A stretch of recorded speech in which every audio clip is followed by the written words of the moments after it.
Eu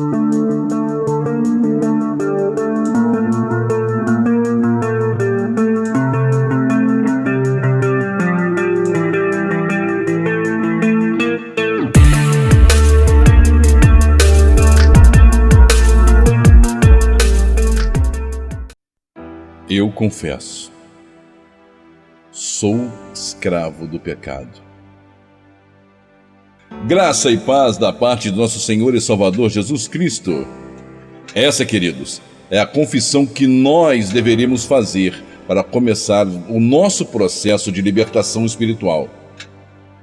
Quando fazemos referências ao pecado, sempre nos esquecemos de mencionar que já nascemos escravos do pecado e, queiramos ou não, estamos debaixo da sua maldição. Nós não nos damos conta do imenso peso que carregamos e não percebemos as terríveis cadeias que nos aprisionam. E apesar de ouvirmos muitas e muitas vezes que somente em Cristo nós podemos adquirir a mais profunda e verdadeira libertação, nós não fazemos caso disso. A nossa carne, cheia de iniquidades, não se permite acreditar que alguém que viveu há mais de 2000 anos atrás tem a capacidade de fazer algo de concreto para transformar as nossas vidas, tão cheias de pecados, de todos os tipos e níveis imagináveis. Mas acabamos descobrindo muitas vezes de uma forma dolorosa que é somente nele que encontramos a verdadeira liberdade. Quando chegamos ao fundo do poço, é que nós compreendemos que não há outro caminho possível para que sejamos resgatados, tratados, transformados e completamente livres do pecado que habita dentro de nós e sempre foi Senhor das nossas vidas. Só há um com capacidade de nos libertar. Veja o que diz o Evangelho de João, capítulo 8, versículo de número 36. Se o Filho vos libertar, verdadeiramente sereis livres. Ou seja, só há libertação em Cristo Jesus. E se Ele vos libertar, e Ele só vai te libertar mediante a sua fé, mediante a sua confiança depositada nele. Queridos, antes de qualquer coisa, precisamos buscar a nossa libertação espiritual para que possamos ser felizes de verdade. Se tivermos o nosso espírito aprisionado naquilo que nos afasta de Deus, nós não podemos de forma nenhuma ter uma comunhão perfeita com o nosso Salvador e, consequentemente, estaremos privados de participar da plenitude do Espírito Santo em nossas vidas. Mas as vossas iniquidades fazem separação entre vós e o vosso Deus, e os vossos pecados encobrem o seu rosto de vós, para que não vos ouça, é o que diz o profeta Isaías, no capítulo 59, versículo de número 2. Os nossos pecados fazem separação entre nós e o nosso Deus. São os nossos pecados que não nos permitem, muitas vezes, receber aquilo que nós pedimos e achamos que está demorando, ou seja, nós pensamos que Deus não nos responde, o céu está de bronze, mas nós não nos damos conta que os nossos pecados, as nossas iniquidades, formam uma barreira que impede que o nosso Deus haja nas nossas vidas. Quando estamos, queridos, intimamente ligados ao pecado, damos completa liberdade ao diabo para agir com legalidade nas nossas vidas. E é aí que muitas das vezes nós fazemos a célebre indagação: por que estou passando por isso? Eu não consigo entender, pois eu não falto um culto, sou fiel nos dízimos e nas ofertas. Eu até contribuo com a campanha do quilo na minha igreja. Por que estou passando por isso? Queridos, nós nos esquecemos que Satanás não usa costumeiramente a porta da frente. Ele precisa apenas de uma pequena rachadura na armadura, uma brecha para que possa desgraçar completamente uma vida descuidada.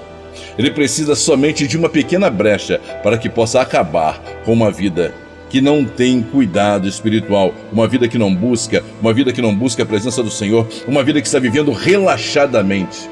A grande maioria dos crentes faz a profissão de fé no momento do apelo, indo até a frente, erguendo a mão, confessando que está recebendo ao Senhor Jesus como Senhor e Salvador da sua vida, mas ainda lhe falta algo fundamental, algo que ainda lhe falta, mesmo ele fazendo esta confissão de fé, ainda lhe falta algo fundamental para auxiliar na sua nova jornada de fé. Algo que é crucial, algo que é fundamental, algo que é imprescindível, que é receber a verdadeira libertação das suas almas, que apesar de terem confessado ao Senhor Jesus como o Senhor das suas vidas, confessado o Senhor Jesus, ainda continuam presos em antigas práticas que as impedem de ter uma comunhão plena com o Evangelho e com suas promessas. E continuam servindo ao pecado, mesmo que de uma forma velada, mesmo frequentando uma denominação, mesmo fazendo parte de grupos, mesmo fazendo parte de segmentos dentro da própria igreja, continuam servindo ao pecado. A palavra do Senhor é clara lá em João capítulo 8, versículo 34, quando diz: em verdade vos digo que todo que comete pecado é servo do pecado. Ou seja, enquanto nós estivermos cometendo pecados, sejamos nós na igreja ou não, nós não somos servos de Cristo Jesus, nós somos servos do pecado e continuamos servindo a Satanás, mesmo estando dentro da igreja. Queridos, nós temos que aprender que existe algo maravilhoso que acontece conosco quando nos rendemos aos pés do Senhor Jesus Cristo. Quando verdadeiramente nós nos rendemos aos pés do Senhor e entregamos as nossas vidas a Ele, naquele momento em que confessamos ao Senhor Jesus que somos pecadores, que precisamos dEle, estamos também pregando lá na cruz todos os nossos pecados que antes de conhecer o Senhor Jesus nós conhecemos. Veja o que diz a carta de Paulo aos Romanos, capítulo 6, versículos 5 e 6. Diz assim a palavra: porque se fomos plantados juntamente com ele na semelhança da sua morte, também o seremos na sua ressurreição, sabendo isto, que o nosso velho homem foi com ele crucificado, para que o corpo do pecado seja desfeito, para que não sirvamos mais ao pecado. Queridos, quando nós recebemos a Cristo Jesus, nós crucificamos juntamente com Ele todos os pecados que anteriormente nós cometemos. Tudo aquilo que nos separava da presença de Deus está crucificado com Cristo Jesus ali no Calvário.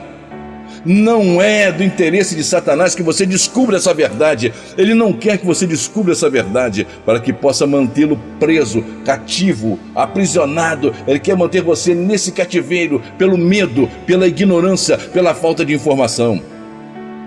Coloque uma coisa definitivamente dentro da sua cabeça. Agora, nesse momento que você recebeu a Cristo Jesus e se arrependeu de tudo que você praticou, verdadeiramente você é uma nova criatura. As coisas velhas já passaram. É assim que diz 2 de Coríntios capítulo 5, versículo 17. Assim, quem está em Cristo, nova criatura é. As coisas velhas já passaram, eis que tudo se fez novo. Entendeu, queridos? As coisas velhas passaram, tudo se fez novo. Sozinhos, nós não temos a menor condição de nos libertarmos. Então só existe uma solução. Precisamos desesperadamente de alguém mais forte, alguém mais poderoso que nós, que seja suficiente para aniquilar o peso do pecado em nossas vidas. E esse alguém é o Senhor Jesus. Não há outro nome dado em todo o universo que possa nos libertar, que possa nos tornar santos, que possa nos tornar capacitados para um dia estar na presença do Senhor. Não há ninguém que possa nos ajudar, que possa nos libertar. Veja o que diz a primeira carta de João, no capítulo 3, versículo 8. Para isto, o Filho de Deus se manifestou, para desfazer as obras do diabo. Foi o Filho de Deus que se manifestou. Não foi um arcanjo, não foi um querubim, não foi um serafim, não foi um homem, não foi uma mulher. foi o Filho de Deus, o próprio Jesus Cristo, que se manifestou para desfazer as obras do diabo. E quais são as obras do diabo? Roubar, matar e destruir. A palavra diz que o Filho veio para nos dar vida e vida em abundância. Só Jesus pode modificar a nossa condição original de pecadores, nos tornando capazes de nascer de novo, dando-nos uma nova oportunidade através do seu sacrifício vicário no madeiro. Sacrifício esse que, quando nos resgatou com o mais alto preço que se pode pagar. Mas se andarmos na luz, como Ele na luz está, temos comunhão uns com os outros. E o sangue de Jesus Cristo, seu Filho, nos purifica de todo o pecado. Não importa o que tenha sido, o que tenha se passado na sua vida. Não importa o que aconteceu, não importa o que você fez. Jesus é suficiente, Ele é eficaz contra todo tipo de pecado, contra todo tipo de maldição. O sangue derramado na cruz do Calvário é suficiente para te ressuscitar dos mortos, para te resgatar quando o diabo disser no seu ouvido, quando ele chegar para você e disser que o seu pecado é grande demais para que possa ser perdoado. Diga imediatamente, crendo, mas creia de todo o coração: o sangue de Jesus me purifica de todo o pecado. Creia, não permita-se ser acusado daquilo que você fez anteriormente. E acredite que aquilo que você praticou no passado, antes de receber a Cristo Jesus como teu Senhor e Salvador, foi apagado, foi crucificado no madeiro com Ele naquele momento em que Ele se entregou uma vez por todas por você. Então podemos entender que a partir daí não pecamos mais? É isso? Claro que não. O pecado, queridos, é como um vírus que nos infesta. Ele está aqui, dentro de nós, ele está dentro do nosso corpo, ele vai estar dentro de nós até o nosso último dia nesse planeta. Até o último dia que estivermos sobre esta terra, o pecado vai estar impregnado em nós. Só que a nossa fé em Cristo Jesus faz com que ele permaneça inerte, completamente paralisado. Mas não se engane, ele não está incapacitado. A qualquer momento pode haver uma recaída. Basta dar uma brecha para que o pecado volte a ficar forte novamente e possa atacar as nossas vidas. Pode haver uma recaída a qualquer momento. Não deveria, mas se isso acontecer, lembre-se que temos um advogado. Temos um advogado para nos defender. Basta apenas nos arrependermos de coração e confessarmos o nosso pecado diante do Pai. Você entendeu? Não caia na armadilha de Satanás quando diz para você que para você não tem mais jeito, que você caiu, que você traiu a Deus, que para você não tem mais jeito a não ser aceitar o teu pecado e viver nas circunstâncias que você está vivendo. Não aceite essa sugestão de Satanás na sua vida. Não aceite essa balela que ele conta para você. Veja o que diz a primeira carta de João, no capítulo 2, versículo 1. Meus filhinhos, estas coisas vos escrevo, para que não pequeis. Preste atenção, é para que você não peque. Ele continua dizendo: e se alguém pecar, temos um advogado para com o Pai, Jesus Cristo, o justo. Entendeu, querido? Você está compreendendo? Não se deixe ser enganado. O desejo de ser liberto tem que partir de dentro de cada um de nós. Nós temos que sentir, temos que buscar, sentir o desejo de verdadeiramente nos tornarmos imitadores de Cristo, abandonando de vez a fofoca, a calúnia, a maledicência, a inveja, o orgulho, a mentira, o ódio. Um coração cheio de mágoa, cheio de idolatria, falta de perdão. Muitos, apesar de terem recebido a Cristo Jesus como Senhor e Salvador, acham que não precisam mudar, acham que são perfeitos, estão vivendo em santidade e chegam até a achar o ponto de que acham que pelo tempo de estarem na igreja não pecam mais. Acha que estão vivendo em santidade, mas eu quero te dizer uma coisa: Jesus não pode entrar na sua vida, fazer morada, mudar a sua vida, se você não confessar diante dele que você é um pecador, que você é uma pecadora, e demonstrar um arrependimento genuíno. É impossível servir a Jesus e ao mesmo tempo servir às vontades da carne. É impossível servir ao Cristo, ao nosso Senhor e Salvador Jesus Cristo e as vontades do nosso corpo, as vontades da nossa carne ao mesmo tempo. A palavra é clara quando nos diz a primeira carta de João, capítulo 2, versículo 4 e 6, afirmando o seguinte: aquele que diz, eu o conheço, e não guarda os seus mandamentos, é mentiroso, e nele não está a verdade. Mas qualquer que guardar a sua palavra, o amor de Deus está nele, verdadeiramente aperfeiçoado. E isto conhecemos, que estamos nele. Aquele que diz que está nele, também deve andar como ele andou. Queridos, qual era a postura de Jesus? Jesus não andava em pecado. Jesus não andava procurando situações para satisfazer a sua própria carne. Não. Jesus queria satisfazer os desejos do Pai que o enviou. E da mesma forma, Cristo tem te enviado. Ele tem mandado que você vá e pregue o Evangelho, que você dê um bom testemunho, que você seja um crente, uma crente de verdade. Não esse religioso. Não essa casca religiosa que você tem sido, esse escriba e fariseu hipócrita sentado no banco de uma denominação cheia de legalismos, cheia de não-me-toques, cheio de uma falsa santidade, cheio de uma aparência que coloca você acima das outras pessoas, faz você se sentir acima de todos. Querido, se você quer do fundo do coração uma verdadeira libertação, a primeira coisa a deixar é deixar de fazer a vontade de Satanás, tornando-se um legítimo imitador de Cristo. Paulo escreve na primeira carta de Paulo aos Coríntios, capítulo 11, versículo 1, sendo ele um exemplo de vida, um exemplo a ser seguido por aqueles que estavam ali. Paulo diz: sede meus imitadores como eu sou de Cristo. Agora, queridos, você não pode pertencer ao mundo ou a você. Agora, você já não vive para satisfazer as suas próprias concupiscências, as suas próprias vontades, os seus desejos carnais. Agora, você está aos cuidados do Santo dos Santos, do justo, do verdadeiro, do eterno, daquele que deu a vida por você na cruz do Calvário. Veja o que diz a carta de Paulo aos Coríntios, a segunda carta de Paulo aos Coríntios, capítulo de número 6, versículo 14 ao 18, que diz assim: não vos prendais ao jugo desiguais com os infiéis, porque que sociedade tem a justiça com injustiça? E que comunhão tem a luz com as trevas? E que concórdia há entre Cristo e Belial? Ou que parte tem o fiel com o infiel? E que consenso tem o templo de Deus com os ídolos? Porque vós sois o templo do Deus vivente. Como Deus disse, neles habitarei, e entre eles andarei, e eu serei o seu Deus, e eles serão o meu povo. Por isso, sai do meio deles e apartai-vos, diz o Senhor.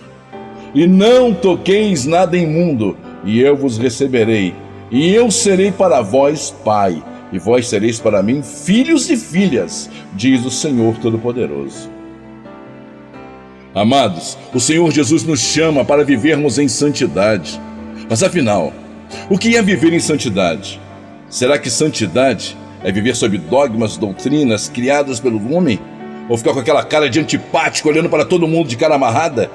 Não. Viver em santidade é odiar o pecado, reconhecendo que você é um pecador, uma pecadora que peca todos os dias, lutando em Cristo Jesus para que o pecado não domine o seu coração e venha permitir que o diabo tenha liberdade, para permitir que ele venha dominar e se tornar o Senhor da sua vida novamente.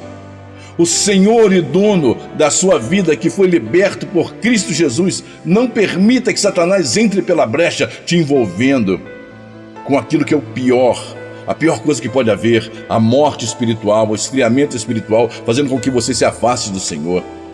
Por isso, queridos, o Senhor nos ensina a orar e vigiar, buscando uma vida de santidade, passando a viver tudo que o Senhor Jesus preparou para nós em plenitude, vivendo em plenitude em tudo que Ele preparou para nós, tudo aquilo que Ele preparou com amor, com carinho, tudo que Ele projetou para nós. Quando buscamos nos afastar de toda forma de mal, estamos nos desligando de tudo que nos afasta de Jesus. Quando nós nos ligamos do mal, nós nos afastamos de Jesus. Veja o que diz o apóstolo Paulo. abstém-vos de toda aparência do mal. E o mesmo Deus de paz vos santifique em tudo, e todo o vosso espírito, e alma, e corpo. Se santificar, preste atenção, não é se tornar uma pessoa arrogante, prepotente, antissocial, cheia de si, se achando o mais santo, o mais inteligente, o mais entendido, o mais preparado que os outros, condenando a todos, agindo como um escriba, como um fariseu, hipócrita. Exatamente como Jesus os qualificou, hipócritas. Não seja dessa forma. Ser santo é buscar estar cheio do Espírito Santo, se esvaziando completamente da arrogância, da ira, da prepotência, da soberba e de tudo que nos separa de Deus, nos afastando de tudo que nos leva para longe de Deus. É muito importante que o nosso eu interior esteja modificado em Cristo Jesus, estando completamente sepultado o velho homem. A palavra afirma que há um conflito perpétuo dentro de nós, há uma luta perpétua dentro de nós. Veja o que diz Gálatas capítulo 5, versículos 17. Porque a carne cobiça contra o espírito e o espírito contra a carne, e esses opõem-se um ao outro, para que não façais o que quereis. Você está entendendo, queridos? Há um conflito entre nós. A nossa carne nunca vai desejar as coisas do Espírito. A nossa carne nunca vai desejar aquilo que vem de cima. Ela vai desejar sempre as coisas, vai desejar as coisas que são desse mundo, as coisas que fazem bem ao nosso corpo. É aí que nós temos que começar a renunciar à nossa carne e a nos apegarmos a Cristo Jesus. A nossa carne sempre vai desejar aquilo que é da carne e nunca o que é do Espírito. Por isso temos que estar sempre orando, buscando e nos santificando diante do Senhor para que possamos resistir aos dias maus. Amados, muitas vezes nós gastamos o nosso tempo naquilo que é fútil, desnecessário, e nos esquecemos de nos abastecer, de nos fortificar através da oração, da busca, da consagração. Foi isso que Jesus nos ensinou como antídoto para as provações, para as tentações que virão sobre as nossas vidas. A palavra é clara, o Senhor Jesus é claro quando diz no Evangelho de Mateus 26, 41, vigiai e orai, para que não entreis em tentação. Na verdade, o espírito está pronto, mas a carne é fraca. Para que deixemos de ser escravos do diabo, temos que nos revestir de toda e completa armadura de Deus. Não há soldado, queridos. Não há soldados que vá para a guerra que não esteja devidamente aparelhado. Caso contrário, não escapará do ataque fulminante do inimigo. A palavra nos ensina a nos revestirmos do poder de Deus, nos revestirmos da sua armadura. Lá em Efésios 6:11 diz assim: revesti-vos de toda a armadura de Deus, para que possais estar firmes contra as astutas ciladas do diabo.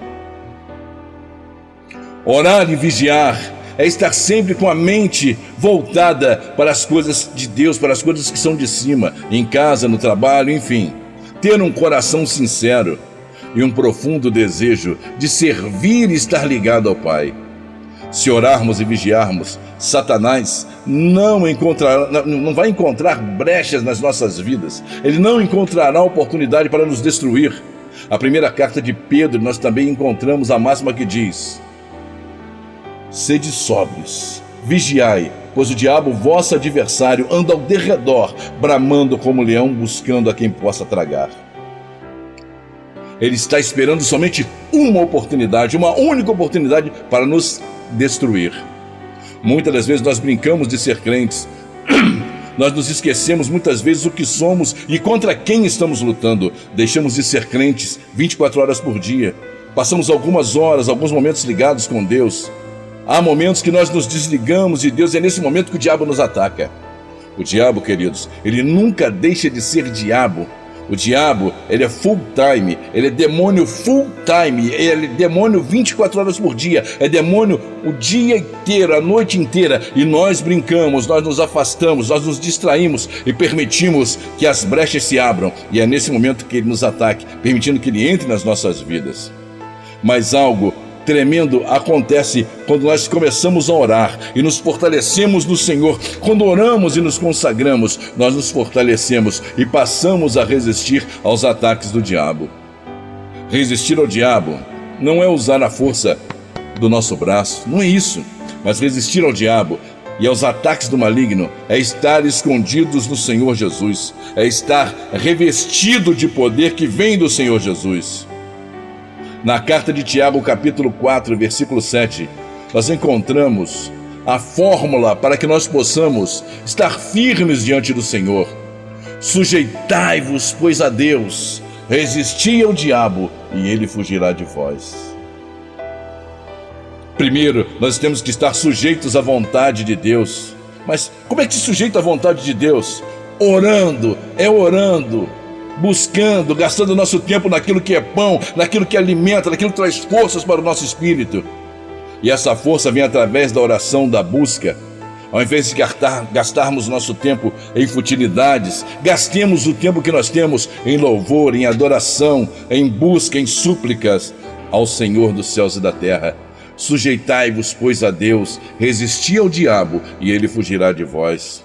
Somente assim Satanás vai fugir da tua presença, não através da tua força, do teu poder, do teu dinheiro, da tua condição social, da tua influência, mas através do poder que está em Cristo Jesus. Não há outro nome, não existe outro nome pelo qual nós devamos ser salvos, não há outro nome pelo qual Satanás tema, que ele venha temer e abandonar as nossas vidas. Não existe outro nome. Só há um nome capaz de nos levar até o final da nossa caminhada, para que nós venhamos a combater o bom combate e guardar a nossa fé. Somente o nome de Jesus Cristo é capaz de nos manter livres e nos preparar para um dia nós entrarmos na Cidade Santa pelas portas. Amém? Eu sou o Presbítero André, esse é o canal Portas Abertas. Se esse vídeo foi edificante para a sua vida, deixe o seu like, ative o sininho, inscreva-se no canal, deixe o seu comentário. Isso nos ajuda a ranquear o canal no YouTube. Nos ajude, de graça, não custa nada, vai lá, deixe o seu like. E nos ajude, deixe também o seu comentário e nos ajude a levar o Evangelho para mais e mais pessoas que estão espalhadas por toda a face da terra. Um abraço e até o próximo vídeo.